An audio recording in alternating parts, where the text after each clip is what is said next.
The forest stood at the edge of town, dark, brooding, the hollow woods. Children were told not to go too near. Whispers and shadows lived there, they said. Monsters, too.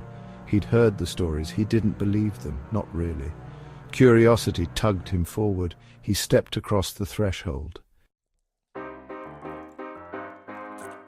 The air grew cold. Sunlight struggled to penetrate the dense canopy. Leaves rustled, though no breeze stirred. The forest whispered, a low murmur that sent shivers down his spine.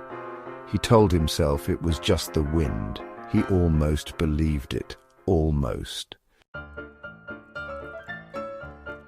Trees pressed close, gnarled branches reaching out like skeletal fingers. The path, barely visible, wound deeper into the woods. Roots snaked across the ground, waiting to trip him. The woods breathed around him, a living, watching entity. He felt a prickle of unease and foolishness, he chided himself. Just trees. The path opened into a small clearing. Silence descended, heavy and absolute. In the center stood a well, constructed of ancient moss-covered stone. No bucket, no rope, just a gaping maw of darkness. An unnatural chill emanated from the well. He could feel it on his skin. He turned to leave, a sudden urgency gripping him. The path had vanished. Panic welled in his chest, cold and sharp. He was lost. The whispers returned, louder now, seeming to come from the well. He backed away, heart pounding. "Lost, little one?"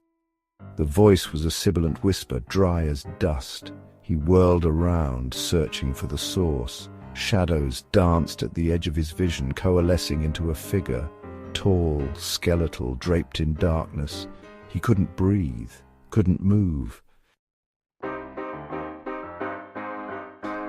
The figure took a step closer. Terror, raw and consuming, flooded him. He stumbled back, tripping over a gnarled root. He scrambled to his feet, desperate to escape the clearing, the well, the figure. He ran until his lungs burned and his legs screamed for respite. He burst from the tree line, gasping for breath. The sun, warm on his face, felt like a benediction. The woods were behind him, but the terror lingered. He never wanted to feel that fear again. He never wanted to go back. He left the town the next day, unable to bear the sight of the woods looming in the distance.